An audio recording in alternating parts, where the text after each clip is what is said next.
Hi guys! Welcome po ulit sa aking channel. This is Lynn Malakay po. Simplify Happiness, simpleng buhay, buhay na walang arte, less stress. Join me guys sa aking simpleng vlog for today sa magandang buhay po sa ating lahat.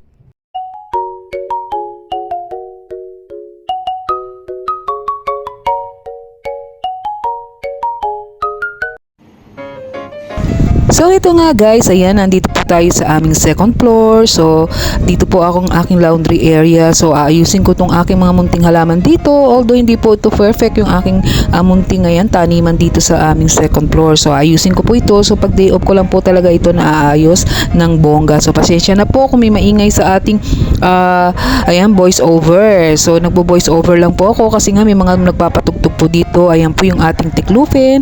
At syempre ito yung gusto ko talagang maayos. Naayos ko na siya guys. Yung ating, ayan, yung lagyan ng ating mga picture frame dito. So napakarami ko pong ginagawa pag day off. So kulang ang isang araw. So minsan, ayan, naglilinis po tayo. Yan yung study table ng aking anak. So dito na po tayo sa second floor muna naglinis.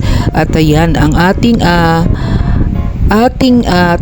dito sa second floor guys. So yan, snack muna tayo guys pag may time. So kailangan talaga natin ng energy. So yan ang aking snack ngayon for today, apple. So sa mga nakakapanood po ng aking video, ako nga po ay nag-diet. So ayan yung ating ang ating mansanas. So guys, so dati po talaga 68 kilos ako guys. So ngayon kahit paano, yan, ang ating timbang ay naglalaro sa 55 to 56 kilos na po. So nagpapakabait na po tayo dahil nga po tayo ay may edad. So ito yung ating buhay nanay. So ayan, magre-refill naman tayo ng ating mga, ayan yung ating mga dishwashing. So may mga anak din po ako guys at nagtatrabaho na rin din naman po dito sa ating mga gawaing bahay. Kaya lang syempre iba ang linis ng nanay. So pagka may pasok ako, yan, sila yung mga in charge dito na naglilinis. Pero pag wala akong pasok, yan, talagang tinututukan ko yung paglilinis. So nandito naman po tayo sa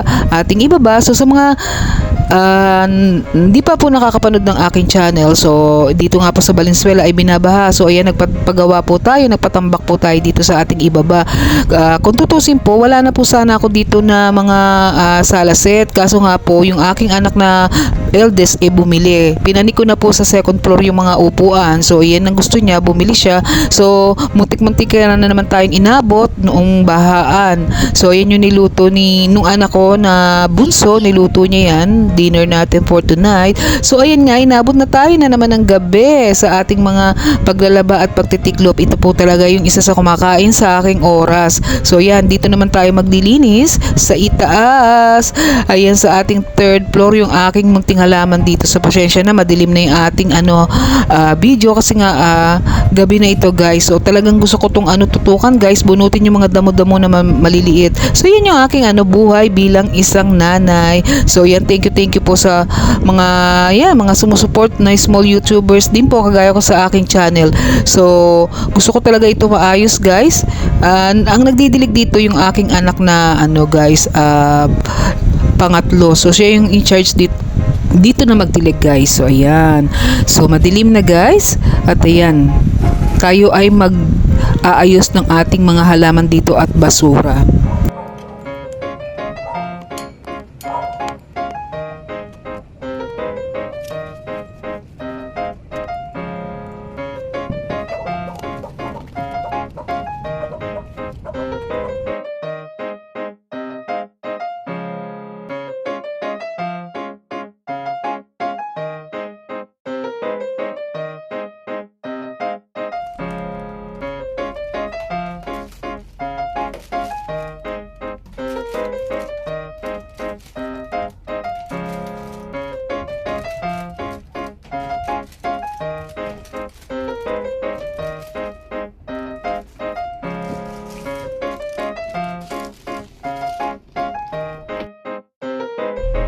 So yan nga, morning na guys, 4 AM na tayo ay pang umaga. So ayan, mag-aayos muna tayo ng konti at tayo ay aura naman. So guys, alam nyo, pag pumapasok lang talaga ako nakakapag-ayos kasi nga sa dami ng ating trabaho.